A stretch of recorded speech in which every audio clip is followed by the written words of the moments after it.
Welcome to Echoes of Reality, the place where true lessons emerge from stories of courage, injustice, and unexpected heroes. Today we share a story that will grip your heart, challenge your perception of fairness, and leave a moral that resonates far beyond a single resort. This is the story of a fictional first couple, President Jonathan Cain and his wife Alicia Cain, who faced a shocking act of discrimination at a luxury resort, and the unexpected events that followed. It was a serene morning at the prestigious Solara Resort, perched on a cliffside overlooking turquoise waters. Tourists were strolling along the boardwalk, taking in the sun and the breeze. The resort had a reputation for exclusivity and elegance, attracting guests from around the world. Among them were President Jonathan Cain and his wife, Alicia Cain, visiting the resort for a rare moment of leisure. Despite their public status, the couple desired anonymity during this vacation. They wanted no fanfare, no media attention, just a chance to relax and enjoy the peace of a quiet morning together. Jonathan wore casual attire, sunglasses shielding his eyes, while Alicia walked gracefully in a summer dress, a hat shading her face. They blended effortlessly with other guests, their demeanor calm, approachable, and unassuming. However, fate had other plans. Inside the resort's lavish lobby, the staff were preparing for the day. Among them was a manager named Peter Harlow, who carried himself with authority, but also harbored a deep-seated prejudice. His judgments were quick, and his assumptions often clouded his professionalism. That morning, he noticed the Cains at the check-in desk and immediately felt a sense of unease, an irrational reaction rooted in bias rather than reason. "Excuse me, sir," Peter said abruptly, addressing Jonathan. "May I see your identification and reservation?" His tone was unnecessarily harsh, commanding attention, as though challenging their right to be there. Jonathan, remaining composed, handed over the documents. "Here you go," he replied politely. "Is there a problem?" Peter's eyes narrowed. "Everything seems unusual. Why are you here? Are you sure you booked under your real names?" Alicia stepped forward, her voice calm but firm. "We booked under the names provided in our confirmation. Is there an issue with the reservation?" The manager hesitated, caught off guard by her poise.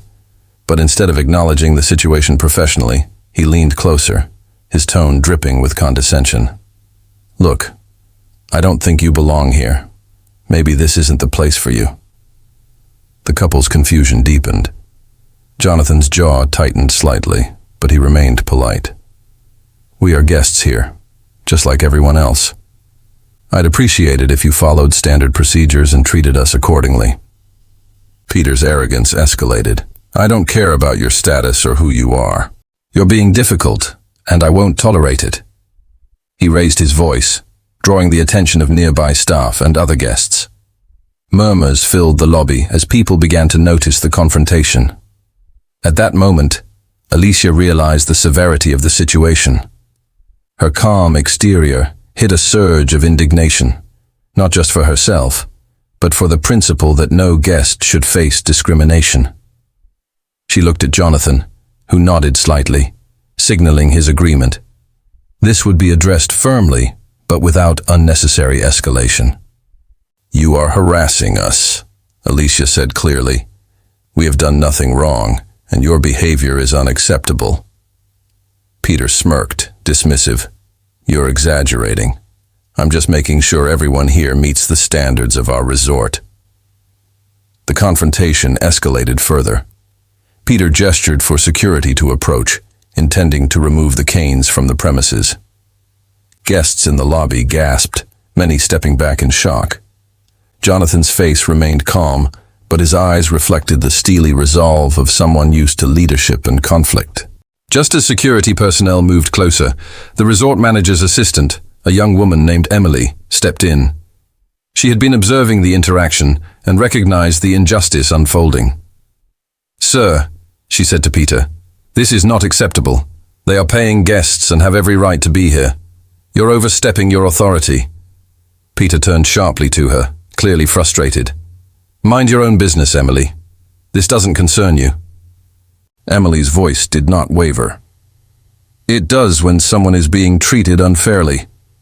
Guests' rights come before personal biases. The lobby had grown tense. Guests whispered among themselves, some filming discreetly, anticipating what could unfold. Peter, humiliated by being challenged in front of everyone, snapped, "Enough! Remove them immediately!" Jonathan took a step forward, his presence commanding silence. "Sir, I am the president of this country. You are behaving inappropriately. I demand that this matter be resolved professionally, now." The staff froze. Many had heard of Jonathan Cain, but the personal confrontation left them stunned. They had not realized they were dealing with the head of state. The balance of power in the room shifted instantly. Alicia spoke next, her tone calm but unwavering. "And I am Alicia Cain. Your actions are unprofessional, discriminatory, and unacceptable. Treating guests with disrespect is not a reflection of the resort. It is a reflection of your character." Peter's arrogance faltered. The gravity of the situation hit him. He had harassed not just ordinary guests, but the nation's first couple. Panic replaced his earlier confidence. Jonathan raised a hand, signaling to the security staff to stand down. "This does not need to escalate further," he said. "We are leaving this resolution to the management. Your behavior has consequences, and we expect an apology and corrective action." Guests whispered excitedly, many recording the entire event on their phones. The story would inevitably spread. Social media, news outlets, and later, global discussions about respect, bias, and the importance of proper conduct. Peter's face turned pale. For the first time, he realized the full weight of his actions. His prejudices, arrogance, and misuse of authority had been exposed publicly. He stammered an apology, but it was insufficient. The couple's composure contrasted sharply with his unraveling demeanor. Jonathan and Alicia moved calmly toward the exit, leaving the stunned crowd behind. Emily, the assistant, followed, ensuring that the couple was treated with the respect they deserved. As they walked away, Jonathan looked at Alicia. "Even in leisure, one must be prepared for challenges," he said with a faint smile. Alicia nodded. "Yes, but today proved something important. Standing firm with dignity is the most powerful response to injustice." The incident spread rapidly. News outlets covered it carefully, highlighting the professionalism, calmness, and dignity with which the couple handled the situation. The resort faced scrutiny, resulting in an immediate review of policies and staff training on bias, discrimination, and customer treatment. The moral of the story resonated widely. Authority should never be used to humiliate or discriminate. True courage is in remaining composed, standing up for oneself, and addressing wrongdoing with dignity. And when injustice occurs, speaking up or having allies can make all the difference.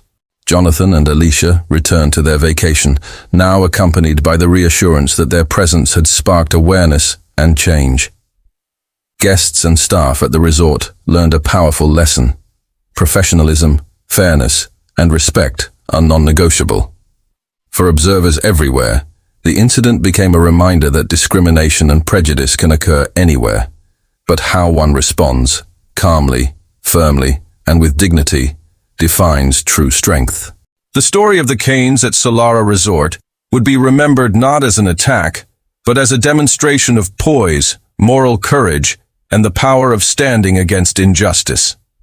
And so, the day closed with an important lesson. Injustice can strike anywhere, but courage, dignity, and a calm resolve can turn a moment of shame into a moment of enlightenment for everyone present.